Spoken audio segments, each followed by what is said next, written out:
Muitos acreditam que a história da Terra-média começa com a simplicidade de um condado bucólico, mas a verdade é moldada em uma era de beleza terrível, onde a luz mais pura coexistia com a maldade mais profunda.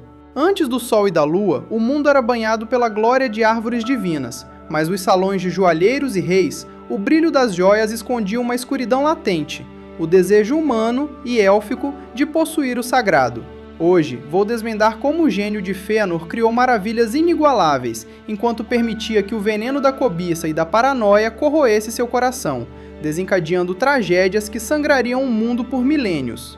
Você descobrirá que o mal nem sempre surge de sombras externas, mas muitas vezes brota da distorção do amor e da beleza, um segredo ancestral que moldou o destino de cada alma que pisou na Terra-média.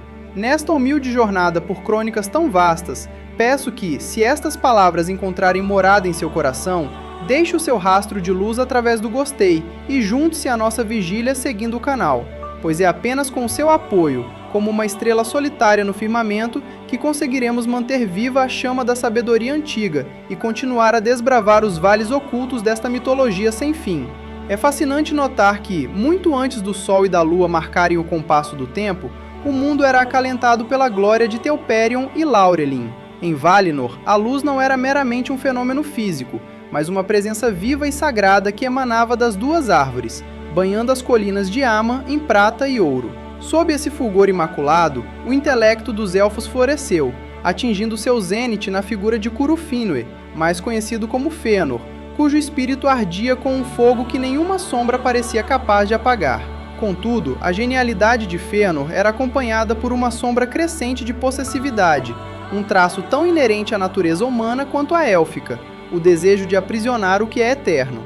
Ao criar as Silmarils, joias que encerravam em si o destino do mundo, ele não apenas capturou a luz divina, mas também despertou a cobiça nas profundezas de Angband.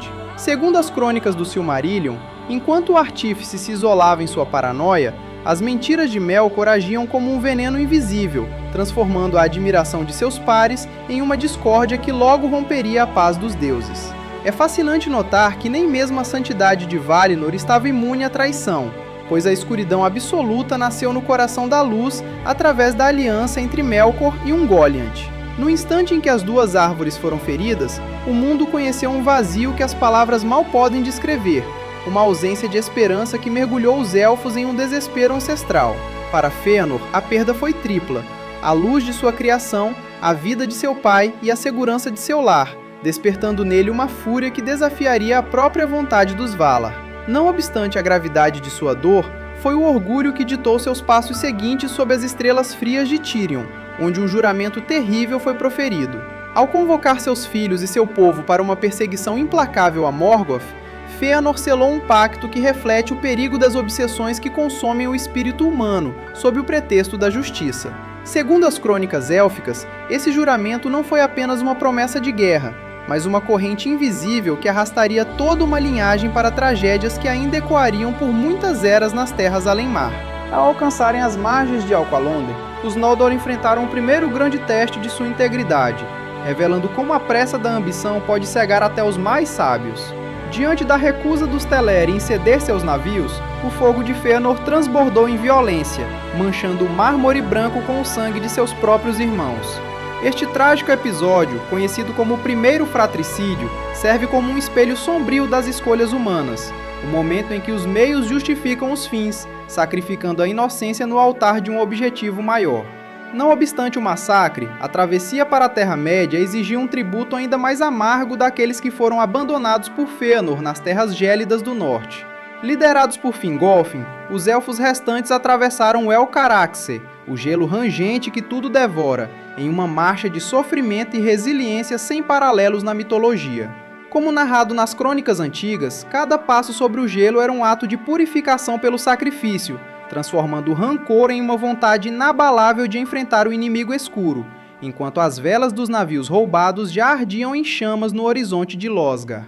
A chegada dos Noldor à Terra-média não foi apenas um retorno geográfico, mas o despertar de uma nova era marcada pelo clangor das espadas e pelo brilho de Varda refletido em olhos que haviam visto a luz das árvores. Fëanor, impulsionado por uma audácia que beirava a loucura, não aguardou por reforços e lançou-se contra as hostes de Morgoth na Dagor no Ingiliath, a Batalha sob as Estrelas. É fascinante notar que, embora a vitória tenha sido dos Elfos, o preço foi a vida do próprio Artífice, cujo espírito era tão incandescente que, ao partir, reduziu seu corpo físico a cinzas, deixando para trás um mundo em chamas. A morte de Fëanor, contudo, não encerrou o conflito. Pelo contrário, serviu como combustível final para uma guerra de milênios que moldaria a geografia e o destino de Beleriand. O legado deixado por suas escolhas nos ensina sobre o peso da herança e como as ações de uma única geração podem ecoar como fardos inegociáveis para os que virão depois. Segundo as crônicas de Gandalf, o orgulho de Fëanor foi a semente de grandes feitos e terríveis tragédias, estabelecendo um padrão de coragem e ruína que testaria a fibra de cada herói que ousasse desafiar a Sombra do Norte. Ao contemplarmos a queda de Fëanor e o incêndio de Beleriand, somos forçados a olhar para o espelho de nossa própria existência. A saga das Silmarils não é apenas uma crônica sobre joias perdidas e guerras ancestrais, mas um tratado sobre o perigo de transformarmos nossos maiores dons em ídolos de possessividade. Quantas vezes, em nossa própria jornada, permitimos que o brilho de nossas conquistas segue nossa visão para o que é verdadeiramente sagrado? A sabedoria de Tolkien nos convida a questionar: estamos construindo legados de luz ou forjando correntes de orgulho que aprisionarão aqueles que nos seguem? Que as lições desta era de ouro e sombras sirvam como bússola para suas escolhas no presente, lembrando que a verdadeira força não reside no domínio, mas no sacrifício. Agradeço imensamente pela sua distinta companhia nesta travessia pelas eras. Sua atenção é o presente mais valioso que um cronista poderia receber.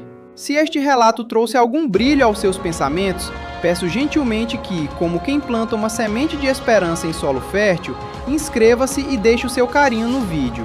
Seria uma honra tê-lo conosco em nossa Irmandade, por isso, convido-o a juntar-se à Sentinela de Gondor, para que, lado a lado, possamos manter acesa a lanterna que ilumina os recantos mais profundos da fantástica Terra-média.